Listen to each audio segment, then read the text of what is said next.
Hi guys, I'm Geetanjali. Welcome to my channel. Be strong.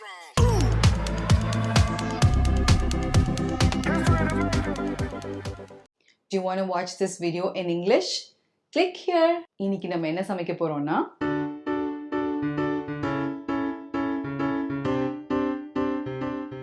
Idiyappam, நூலப்பம்னு சொல்லுவாங்க, நூல் புட்டுன்னு கூட சொல்லுவாங்க. தமிழ்நாட்டில், கேரளால, ஸ்ரீலங்கால ரொம்ப ஃபேமஸான டிஷ்.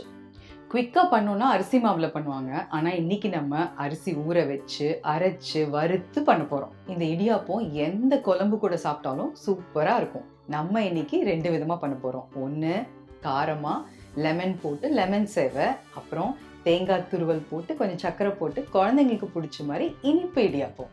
இன்னைக்கு நான் 2 கப் பொன்னி புழுங்கல் அரிசி எடுத்திருக்கேன். அது 2 மணி நேரம் தண்ணியில் ஊற வச்சு கழுவி வச்சுருக்கேன். நான் கிரைண்டரில் போட்டு அரைச்சி நல்லா நைஸாக அரைச்சி எடுக்க போகிறேன். நீங்கள் மிக்சிலையும் அரைச்சி எடுத்துக்கலாம்.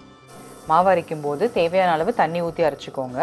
நான் 2 கப் அரிசி எடுத்திருக்கேன். அதுக்கு 2 டீஸ்பூன் உப்பு போட்டிருக்கேன். நல்லா சாஃப்ட் ஆயிடுச்சு. இந்த ஸ்டேஜில் எடுத்துடலாம். ரொம்ப திக்காக தேவையில்லை. இந்த மாதிரி கொஞ்சம் தண்ணியாகவே இந்த மாதிரி ஒரு கன்சிஸ்டன்சியில் எடுத்தால் போதும். நம்ம மாவு அரைச்சிட்டோம். இப்போ ஸ்டவ் ஆன் பண்ணக்கூடாது. ஃபஸ்ட்டு நம்ம வேணுங்கிற ஆயில் ஊற்றிட்டு மாவையும் எடுத்து ஊற்றிட்டு லைட்டாக கொஞ்சம் மிக்ஸ் பண்ணிவிட்டு அதுக்கப்புறம் தான் ஸ்டவ் ஆன் பண்ணணும். ஏன்னா நீங்கள் உடனே ஸ்டவ் ஆன் பண்ணிங்கன்னா சீக்கிரமாக கட்டிடும். அதனால் இப்படி பண்ணணும். ஃபஸ்ட்டு நம்ம எண்ணெய் ஊற்றிக்கலாம். இப்போ ஒரு கப்புக்கு 2 டேபிள் ஸ்பூன் எண்ணெய். ஸோ இப்போ நம்ம 2 கப்பு அரிசி போட்டிருக்கோம். அதுக்கு 4 டேபிள் ஸ்பூன் எண்ணெய் விட்டுக்கலாம். இப்போது எண்ணெய் ஊற்றி மாவு போட்டாச்சு. நம்ம ஃபஸ்ட்டு மிக்ஸ் பண்ணிவிட்டு அதுக்கப்புறம் தான் ஸ்டவ் ஆன் பண்ண போகிறோம். இப்போது ஸ்டவ் ஆன் பண்ணதுக்கப்புறம் நம்ம ரொம்ப குயிக்காக இதை அப்படியே மிக்ஸ் பண்ணிகிட்டே இருக்கணும். நான் முதல்ல சொன்ன மாதிரி அரிசி மாவில் பண்ணால் ஈஸியாக இருக்கும். ஆனால் நம்ம இந்த மாதிரி வறுத்து பண்ணும்போது அவ்வளோ சாஃப்டாக அப்படி பலன்னு அவ்வளோ ருசியாக இருக்கும் சாப்பிட்றதுக்கு.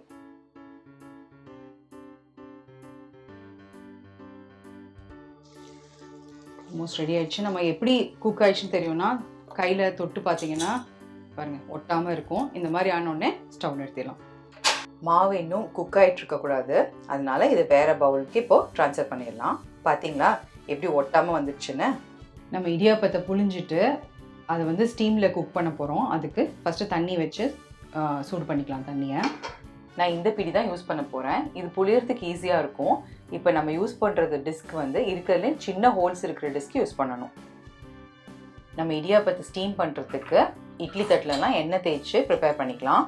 உங்ககிட்ட இந்த மாதிரி இடியாப்ப தட்டு இருந்தால் அதை யூஸ் பண்ணிக்கோங்க. இல்லாட்டி நார்மல் இட்லி தட்டிலே ஸ்டீம் பண்ணி எடுத்துக்கலாம்.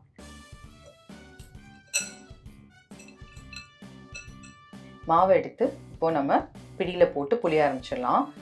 தட்டில் நிறைய புளிஞ்சிடாதீங்க. அந்த மாதிரி புளிஞ்சா அப்போ மேலே தட்டுக்கு ஒட்டும்.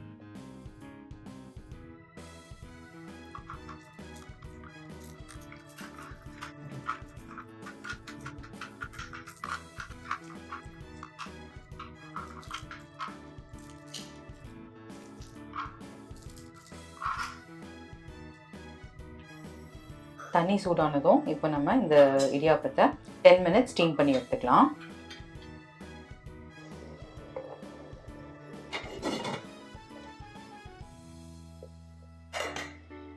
இடியாப்பம் ஸ்டீம் ஆயிடுச்சான்னு செக் பண்ணுறதுக்கு இந்த மாதிரி ஃபோர்க் இல்லைன்னா குச்சி விட்டு பார்த்தீங்கன்னா ஒட்டாமல் வரணும்.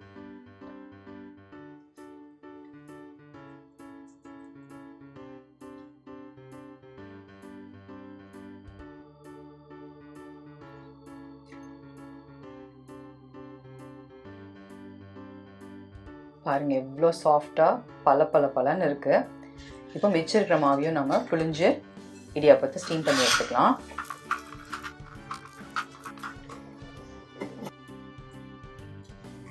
இப்போ எல்லா இடியாப்பமும் ஸ்டீம் பண்ணி எடுத்தாச்சு. இப்போ நம்ம லெமன் சேவைக்கு வேணுங்கிற அளவுக்கு உதிரி பண்ணிக்கலாம். உதிரி பண்ணும்போது லைட்டாக பண்ணால் போதும், ரொம்ப அழுத்தி பண்ண வேண்டாம்.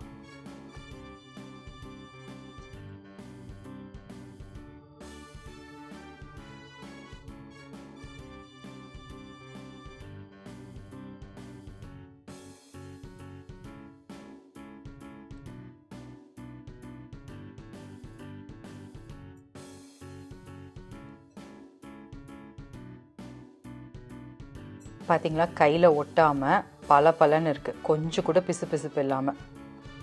லெமன் சேவைக்கு உதிரி பண்ணியாச்சு. இந்த பிளெயின் இடியாப்பத்தை தனியாக வச்சிடலாம். இதை வெறும்னாவே சாப்பிடலாம், இல்லை குழம்போடு சாப்பிட்லாம், இல்லை நம்ம பண்ண போகிற மாதிரி தேங்காய் துருவல் சர்க்கரை போட்டும் சாப்பிட்லாம். லெமன் சேவைக்கு ஒரு பேன் வச்சு சூடானதும் 2 டேபிள் ஸ்பூன் எண்ணெய் ஊற்றிக்கலாம். அதில் 1 டீஸ்பூன் கடுகு வெடித்ததும் கடலைப்பருப்பு 2 டீஸ்பூன் போட்டுக்கலாம்.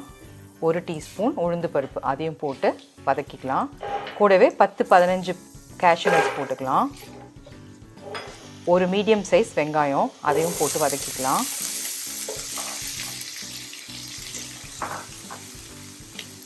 மூணு பச்சை மிளகா நறுக்கினது அதுவும் போட்டுக்கலாம். 2 வரமிளகா எல்லாம் நல்லா வதங்கட்டும். வதங்கினதும் 1 கொத்து கருவேப்பிலை அதையும் சேர்த்து வதக்கிக்கலாம். 1 பிஞ்ச் மஞ்சத்தூள் எல்லாம் வதங்கினதும் நம்ம உதிரி பண்ண இடியாப்பம் அதையும் போட்டு, அது கூடவே 1 டேபிள் ஸ்பூன் எலுமிச்சப்பழ சாறு, 1/2 டீஸ்பூன் உப்பு எல்லாத்தையும் போட்டு நல்லா மிக்ஸ் பண்ணிக்கலாம்.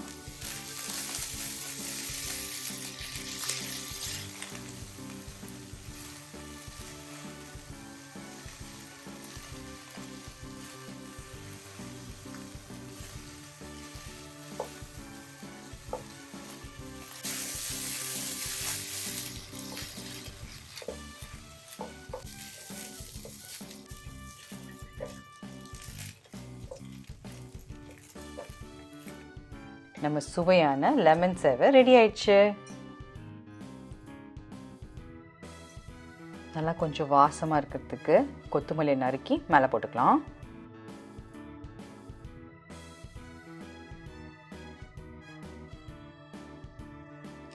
நம்ம பிளெயின் இடியாப்பம், தாளிச்ச லெமன் சேவை ரெண்டுமே ரெடி ஆயிடுச்சு.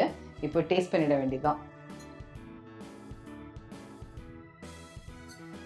முதல்ல குழந்தைங்களுக்கு பிடிச்ச இனிப்பு இடியாப்பம் அதை ரெடி பண்ணிக்கலாம். அதுக்கு தேங்காய் துருவல் கொஞ்சம், சர்க்கரை கொஞ்சம் போட்டு பிசைஞ்சிக்கலாம்.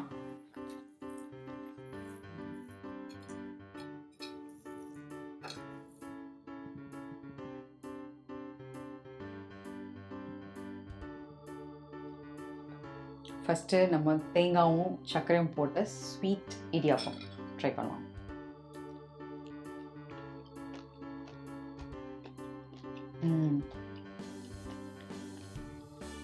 சூப்பராக இருக்கு.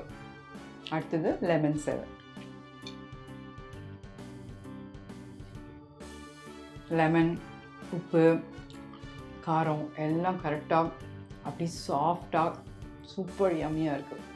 பார்த்தீங்களா எவ்வளோ சூப்பராக நம்ம 2 விதமாக இடியாப்பம் பண்ணி முடிச்சிட்டோம். நான் சொன்ன மெத்தட் எல்லாமே கரெக்டாக ஃபாலோ பண்ணிங்கன்னா இதே மாதிரி பூ போல் அப்படியே இடியாப்பம் உங்களுக்கு சூப்பராக கிடைக்கும். இந்த ரெசிபி நீங்களும் ட்ரை பண்ணி பாருங்கள். ட்ரை பண்ணி பார்த்துட்டு எப்படி இருந்ததுன்னு கமெண்ட்ஸில் போடுங்க. இந்த வீடியோ உங்களுக்கு பிடிச்சிருந்ததுன்னா லைக் பண்ணுங்கள், கமெண்ட் பண்ணுங்கள், ஃப்ரெண்ட்ஸ் அண்ட் ஃபேமிலியோட ஷேர் பண்ணுங்கள், என்னோட சேனலுக்கு சப்ஸ்கிரைப் பண்ணுங்கள். தேங்க்ஸ் ஃபார் வாட்சிங். Until next time, see you. Bye bye.